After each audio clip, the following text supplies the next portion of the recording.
That's a good reason to go. That's School right. on a Saturday, right? Absolutely. Could be fun for some, I'm sure. It could. It's not too bad. Two things we can learn from this storm Florence. One is the fact that intensity forecasting is still a long way to go to become more accurate. And not just the United States model, all models, European, GFS, it doesn't matter.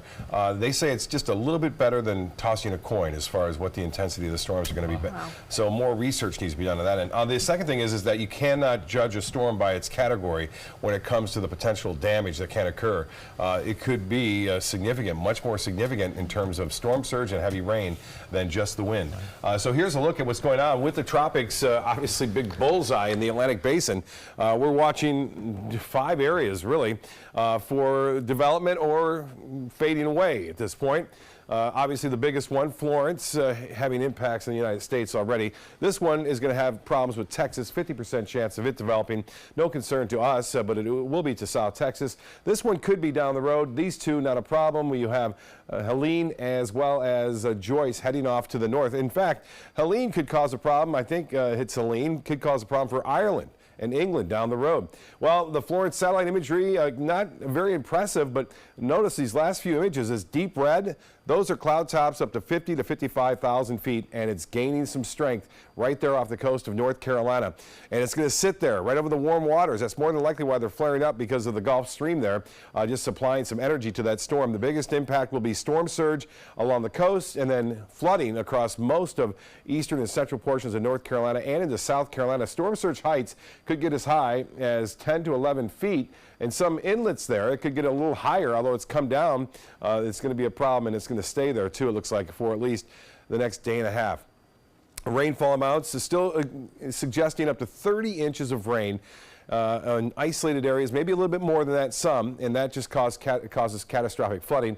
Power outages will be widespread because a constant hammering of tropical storm force winds and hurricane force winds will continue to hammer much of North Carolina and South Carolina for that matter. You'll notice on this radar loop, it's not moving much at all. I'll put my finger right there over the past several hours, and it's just drifted a little off to the northwest, really a west-northwesterly move, and that means the high pressure has got a hold of it now. A light steering currents, not going to do much. It'll drift more than likely to the west, northwest over the next several hours, and landfall now delayed, and that's bad news. That means it's similar to what we saw with Harvey, where it just sat out in the Gulf. We even see a secondary eye wall starting to develop as well, just to the northwest of that big cluster of storms. So it's going to be ongoing there for at least another 2 days. You can see we have the situation set up like we saw last night. Boy, a tremendous amount of lightning.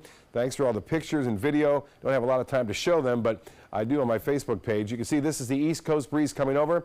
Right now, first alert weather now for Wauchula. We have a boundary layer heading into Wauchula. We've got one coming in from the northeast. They're going to meet right there. These storms are going to intensify over the next half hour or so. So folks in Wauchula, look out. Not much going on the coast right now.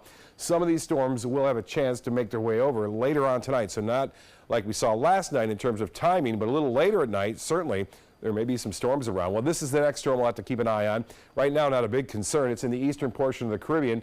Top winds at 40, just barely a tropical storm. There's the forecast path, opening up to just a tropical depression or even a tropical wave. I must tell you, though, there are 3 or 4 models that are suggesting it'll still be a hurricane here. Could become a hurricane. And then notice the bend up into the Gulf of Mexico. So we have to keep an eye on that. And the European model suggests that it will stay as a closed low through the Caribbean.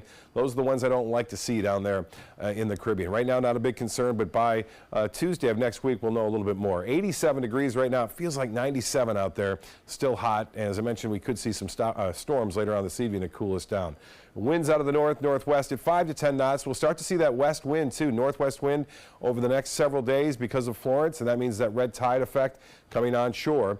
As far as the rain chances, are going to be very low, 20% Friday, Saturday the same, a little bit higher on Sunday. Better chances for showers and storms to develop throughout the week next week. Back to you.